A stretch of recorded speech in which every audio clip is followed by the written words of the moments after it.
aujourd'hui nous sommes en compagnie de Monsieur Charles Villeneuve de Gentil, le directeur du musée des Beaux-Arts de Nancy. Une question toute bête, vous m'avez fait un petit tour rapide du musée, mais en soi le bâtiment a une vraie histoire. Je peux vous demander de nous en parler, s'il vous plaît? Oui, alors le musée a été autrefois une académie de médecine.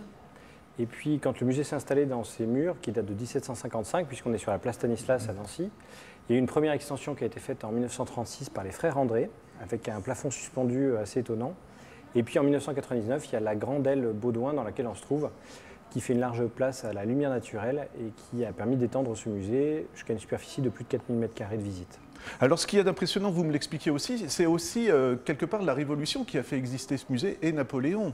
Oui, alors ce musée effectivement est créé à l'occasion de la Révolution, au moment où il y a des grandes saisies révolutionnaires, des biens du clergé et des biens de la noblesse. Et puis ces œuvres d'art vont être rassemblées dans un dépôt qu'on va décider d'ouvrir à la visite. Et c'est comme ça que va naître le premier musée de Nancy en 1793. En 1802, l'empereur Napoléon décide de créer par un décret 15 musées qui soient des petits Louvres en fait en province, c'est le décret Chaptal. Et le musée de Nancy va accueillir à ce moment-là des œuvres qui proviennent directement du Louvre. Des œuvres très importantes, Rubens, Pérugin, voilà. Et ça va constituer comme ça le premier fonds du musée. Ensuite, il y aura d'autres grands moments d'acquisition d'œuvres qui vont rythmer l'histoire du musée, notamment une commande de Charles X d'un très beau tableau de Delacroix sur la bataille de Nancy, et puis des dons divers et variés qui vont enrichir cette collection jusqu'à nos jours. Alors ce que je trouve assez passionnant, et ça va être sans doute naïf, mais musée créé par la Révolution et par Napoléon, il y avait déjà une volonté, comment dire, de montrer à la province aussi toutes les œuvres que la France avait pu créer, tout simplement. C'est ça, en fait, il y a deux choses qui sont à l'origine de la création des musées à la fin du XVIIIe siècle. D'une part, c'est un lieu d'éducation. Et c'est une notion sur laquelle on revient maintenant, c'est-à-dire que le musée, il est là pour apprendre des choses, pas que pour se distraire. Et donc le musée de Nancy va servir d'abord à former des artistes. D'autre part, ça c'est la volonté de Napoléon, le musée c'est un lieu d'égalité. C'est-à-dire que même si on habite à Nancy ou à Bruxelles ou à Montpellier, qu'on ne peut donc pas se rendre au Louvre tous les 4 matins, il est important d'avoir une collection de références à côté de soi pour pouvoir se faire l'œil, se former, profiter d'œuvres d'art qui appartiennent à tous. Donc il y a cette notion, comme ça, déjà dès l'Empire, de supprimer les inégalités territoriales, on va dire. Alors les thèmes, justement, est-ce qu'il y avait des tableaux qu'on choisissait par rapport au thème ou c'est l'artiste qui faisait la notoriété du musée, par exemple? Alors, l'idée ici, c'est d'avoir un musée un peu encyclopédique. Donc on a essayé de représenter vraiment chaque période et chaque école, puisque vous savez qu'autrefois, on parle d'art italien, d'art français, d'art hollandais. Alors maintenant, c'est des notions qui ont un peu disparu, mais pour les œuvres d'art ancien, c'est vraiment important. C'est-à-dire qu'il y a différents styles de peinture en fonction du pays dans lequel on pratique la peinture. Et donc l'idée ici, c'est d'avoir une sorte de kaléidoscope, une vision un peu encyclopédique de tous les types de peintures qu'on pouvait trouver. La thématique, comment ça se passe? J'imagine, on parlait de religion avec la Révolution, justement, qui avait dit on enlève tout ça, mais malgré tout on le montre, puisque le musée a été créé. Ça part sur ça, c'est sur aussi... quels sont les thèmes qu'on trouvait, si je vous demandais sans rentrer dans le détail, mais au fur et à mesure des époques, ce qu'on retrouve dans les tableaux? Au musée des Beaux-Arts de Nancy, en fait, on est très riche en peinture du XVIIe siècle, français, italien, et un peu avant.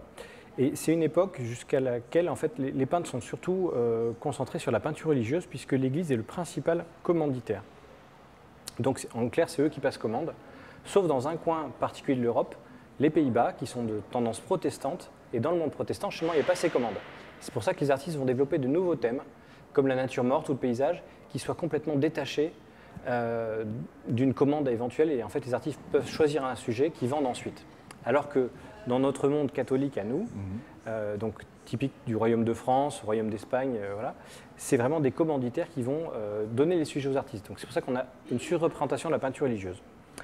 À la fin du XVIIe et début du XVIIIe, apparaît aussi quelque chose qui est maintenant très contemporain, c'est le goût de se faire portraiturer. Alors maintenant on retrouve ça avec Facebook, Twitter et autres. Exactement. Mais au XVIIIe siècle, on va vraiment avoir un engouement très fort pour le portrait. Et les artistes, du coup, vont avoir aussi un nouveau type de peinture à faire, c'est la peinture de portrait. Voilà. Donc voilà un peu comment on peut raconter un petit peu cette histoire. C'est pour ça qu'on a, dans les périodes anciennes, plus de peinture religieuse, et puis plus on avance, plus la peinture se laïcise, on va dire. Différentes écoles aussi, j'imagine, puisque vous dites qu'il y a des artistes qui viennent de l'étranger, d'autres approches de la peinture aussi. Oui, c'est ça. Par exemple, la peinture italienne a un côté très sensible en utilisant le flou, le sfumato. Alors que la peinture hollandaise a aussi une saveur très particulière dans la représentation de petites scènes. Des ambiances, non, on va dire? C'est ça, on retrouve comme ça des goûts un petit peu différents liés à chaque pays. Et du coup, c'est vrai que c'est pertinent de parler d'école. au moins jusqu'à la fin du XVIIIe siècle. Est-ce que tous ces artistes voyageaient justement, parce qu'on parle de commanditaires, les rois, comme vous l'expliquiez, ou même les bourgeois, les notables demandaient des tableaux. Est-ce que des artistes étrangers pouvaient, Léonard de Vinci, je suis en train de me dire tout simplement, mais voilà, est-ce qu'il y a des choses comme ça qu'on peut découvrir ici, par exemple? Oui, on a par exemple un tableau de Rubens très intéressant qu'il a peint à l'âge de 25 ans, mais pour le duc de Mantoue, alors que lui est originaire des Pays-Bas. Donc on voit cette circulation en Europe des artistes. Et puis on peut découvrir aussi, alors c'est le cas de Rubens, que ces artistes très connus, en fait, on les exploitait à d'autres fins. C'est-à-dire que Rubens va être mêlé à des histoires diplomatiques. D'accord. On va profiter de la circulation du peintre pour lui demander de porter un message au pape ou à tel prince. Donc cette circulation des artistes a beaucoup influencé, y compris l'histoire de l'Europe. Ça va au-delà de l'histoire de l'art. Alors on voit bien souvent, mais je reviendrai sur le côté historique, justement j'allais vous demander si c'est aussi un témoignage de l'histoire, on peut le faire maintenant. Vous venez de l'expliquer, c'est quasiment en coulisses, mais est-ce que les tableaux reflètent aussi une époque ou des choses comme ça, si on voulait apprendre sur la vie d'une société à l'instant T par exemple? Oui, les tableaux reflètent une époque, mais il faut savoir aussi le décrypter, c'est-à-dire que ça serait une erreur de projeter notre grille de lecture contemporaine de 2018 sur des peintures qui ont 3 siècles. Il faut aussi comprendre la mentalité d'une époque avant d'essayer de lire une peinture. Donc c'est pour ça qu'on essaye au maximum d'accompagner le visiteur avec des dispositifs d'aide à la visite. Il y a des petits commentaires à côté de chaque tableau pour donner quelques clés de lecture parce que ce n'est pas forcément évident. Voilà. Par contre, c'est comme une fenêtre temporelle, on peut pénétrer une époque comme ça. Alors, merci encore une fois, parce que beaucoup de tableaux monumentaux, je pense que ça correspondait à la taille du bâtiment, ou est-ce que c'était justement pour quelles raisons il y avait autant de grands tableaux? Parce que c'est vraiment impressionnant, on va en voir à l'image. Alors, on a un petit peu de tout. Il y a des grands tableaux d'églises. Les églises, c'est des grands édifices, donc il faut des grandes peintures. Voilà. On parlait tout à l'heure de portraits. Il y a des tableaux aussi de plus petits formats qui sont destinés cette fois-ci à des intérieurs, donc à une exposition, on va dire, privée, dans des appartements, dans des petits châteaux. Et puis les peintures telles que celle qui est derrière moi, ça c'est typique du 19e siècle, c'est ce qu'on appelle les peintures de salon. En fait, au 19e siècle, on va organiser des compétitions entre les artistes, qu'on appelle les salons, qui sont en fait des grandes expositions. Et il y a énormément de peintures de plein de sujets différents. Donc si vous voulez exister, il faut aussi exister par la taille. Et plus votre peinture est grande, plus vous allez être remarqué. L'autre chose qui change aussi avec le 19e siècle et qui n'existe pas pour les siècles précédents, c'est que c'est l'invention des musées. Et donc là aussi, il y a des peintures qui sont faites à partir de ce moment-là pour les musées. C'est-à-dire que la peinture qui est derrière moi, elle ne tiendrait pas dans un intérieur. Alors, en même temps, elle n'a pas un sujet religieux du tout. Donc on voit bien qu'ici, c'est un artiste qui a travaillé dans le but de rentrer dans une collection publique, puisqu'il faut un espace suffisant pour exposer ce type de peinture. Et donc quelque part, l'art va créer le musée va créer de l'art, en fait, au 19e siècle. Est-ce qu'il y a une notion d'indépendance de l'artiste? Parce que vous l'expliquez, c'est bien souvent des commandes ou alors des thèmes religieux, et je pense que dans ces époques-là, on ne pouvait pas trop sortir de ces thèmes-là. Mais est-ce qu'il y a un artiste ou plusieurs artistes qui pouvaient se démarquer malgré tout? Oui, il y a une notion d'indépendance qui apparaît en fait au moment de la Renaissance. C'est le moment où les artistes commencent à avoir un nom. Quand on y pense, en fait, Michel-Ange, Raphaël sont les premiers artistes dont on va rédiger la biographie. Donc on va les distinguer des artisans. Et ça, c'est une révolution. Même s'ils ont eu des écoles, si je ne me trompe pas, malgré tout. Tout à fait. Mais du coup, le fait de reconnaître le nom d'un artiste, c'est aussi reconnaître sa manière de peindre. Et donc on va reconnaître des styles, des façons de peindre ou de rendre tel ou tel sujet. Et donc on a une individualisation de l'art qui apparaît à la Renaissance et qui va ne faire que croître. Et en fait, on arrive au 19e siècle à vraiment des façons de peindre ou de penser l'art très différentes d'un artiste à l'autre. Et donc c'est une forme d'indépendance aussi de pouvoir dire non à une commande ou de l'interpréter comme ci ou comme ça. Donc il y a une indépendance. L'art s'individualise en fait au cours du temps. Est-ce que, mais c'est complètement, encore une fois naïf, est-ce que ça peut être aussi dans la notion de diplomatie, des choses comme ça, ou des visages qu'on envoie, des portraits, pour savoir à qui on va avoir affaire, ou comment se préparer à une rencontre? Ah oui, bien sûr, parce que l'art du portrait, justement, c'est beaucoup ça. Ça permet aussi de faire circuler comme ça des effigies à travers l'Europe.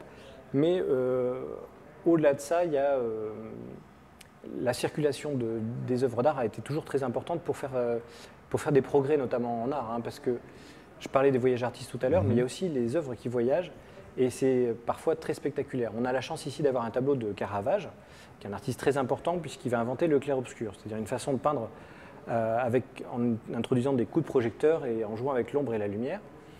Cette façon de peindre est vraiment très novatrice pour son époque, on est au début du XVIIe siècle, Et une de ces toiles va être exposée à la cathédrale de Nancy. Il est évident que l'arrivée de cette peinture très très moderne en Lorraine a influencé fortement des artistes. On pense tout de suite à Georges de la Tour, qui lui aussi utilise le clair-obscur. Et cette circulation des œuvres d'art va parfois permettre des vraies ruptures, des tournants en fait, dans l'histoire de l'art. Ça doit être assez passionnant quand on se promène justement de voir une évolution comme celle-ci. Est-ce que ça se fait en douceur ou c'est vraiment des à-coups brutaux? Alors, c'est un peu les deux. C'est-à-dire qu'il y a des artistes qui vont être en rupture, très franche, qui ne vont pas forcément plaire de leur temps, mais qu'on redécouvre après. Donc, par exemple, Caravage, qui a eu parfois du mal à vendre ses œuvres de son vivant. En plus, il avait une personnalité différente, enfin assez clivante. Mais en même temps, c'est toujours un rapport d'argent, l'art. Oui. Donc il y a l'artiste qui peut avoir envie de faire quelque chose. On n'oublie pas ça alors, oui, déjà, oui. On parle argent, quoi, tout simplement. Oui, parce que l'artiste, il a besoin de vivre, et en même temps, il a son esprit d'artiste, son indépendance. Donc on peut avoir un artiste qui fait quelque chose de très novateur, donc je reprends l'exemple de Caravage, et en face, des commanditaires ou des acheteurs qui sont un peu frileux, parce que c'est trop moderne, c'est pas dans le goût du temps. Et donc ça va ralentir parfois certaines évolutions de l'art. Et il faut attendre vraiment, je dirais que c'est toute l'histoire de l'art du XXe siècle, où les musées notamment vont jouer un rôle important dans l'émergence d'artistes un peu hors normes, ou des collectionneurs privés, mais très détachés du bon goût ambiant. Par exemple, quand on pense à l'arrivée des impressionnistes, au début du cubisme, on voit que là, il y a eu une rupture, mais qui a pu être soutenue par quelques personnages éclairés, mais ce n'était pas le goût du temps. Ce qu'il y a de fou, c'est qu'on est en train de voir que tout a une conséquence finalement. C'est une évolution presque normale de la peinture, quoi. Ça doit être assez passionnant de mettre quelques tableaux comme ça bout à bout et de voir les liens. Ce qui est intéressant, c'est de relire toute cette histoire dans la durée comme un bon roman, en fait. Parce que les artistes, bien sûr, regardent ce qui s'est fait avant eux.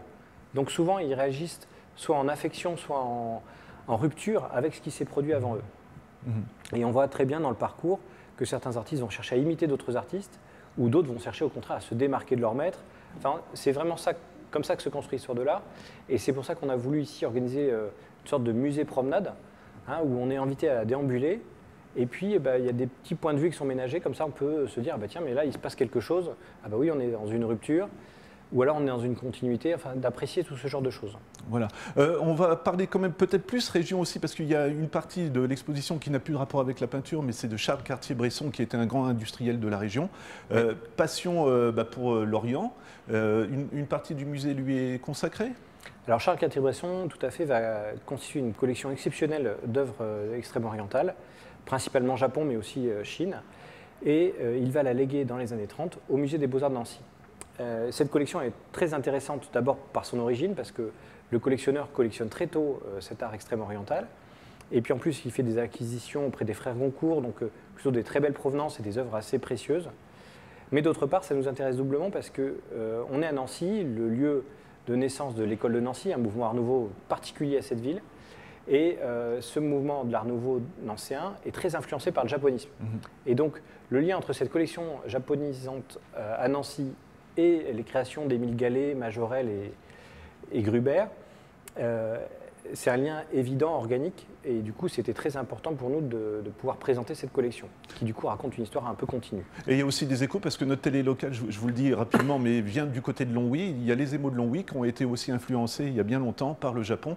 Donc tout est lié, c'est assez passionnant. Est-ce qu'on peut dire que c'est un art lorrain finalement qui s'est créé par rapport à tout ça? Forcément, en fait, avec plus de 2 siècles d'ancienneté, le musée a sans doute été un lieu d'inspiration pour plein de gens. Et on pense aux peintres, etc. Mais comme vous le disiez, les émaux de Longwy se sont sans doute inspirés des émaux cloisonnés japonais qu'on présente ici et qui ont 2 siècles de plus que les émaux de Longwy.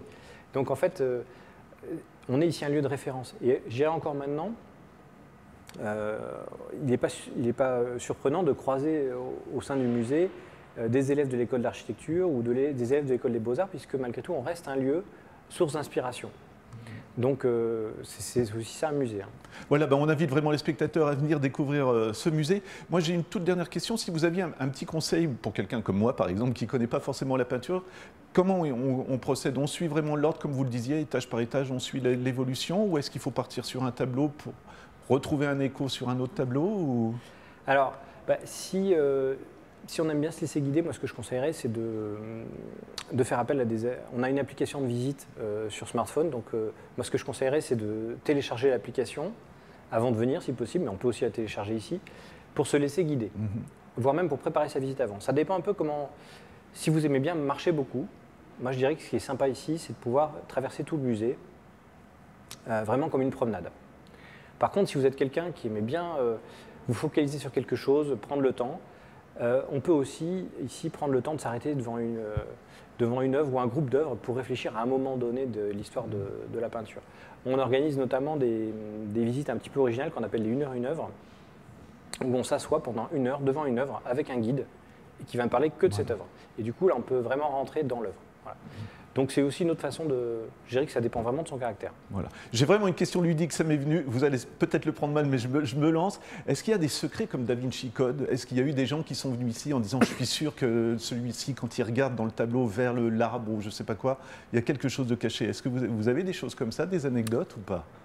Alors, j'ai pas d'anecdotes qui me viennent en tête comme ça. Par contre, nous, on a découvert des choses assez étonnantes qui inspireront peut-être des auteurs plus tard, mais je pense notamment à la transfiguration de Rubens. À l'extrême gauche du tableau, on a la figure de Judas qui est peint en noir. Voilà. Quand on a radiographié ce tableau, la figure de Judas a révélé être en fait un crâne, une tête de mort en fait en dessous, qu'on ne voit pas. Hein. Et on n'a pas d'explication de savoir pourquoi Rubens n'a pas une tête de mort sous le visage de Judas. Il y a plein de petites choses comme ça qui apparaissent quand on fait des études. Et donc il y a des secrets cachés, oui, mais ils n'ont pas encore fait l'objet de Da Vinci Code. Voilà, eh ben on passe rapidement sur cette question. Simple et dernière question, un site internet pour se renseigner, tout ça, les horaires? Oui, donc notre site internet mban.nancy.fr où on retrouve effectivement tous les horaires et toutes les infos pratiques du musée.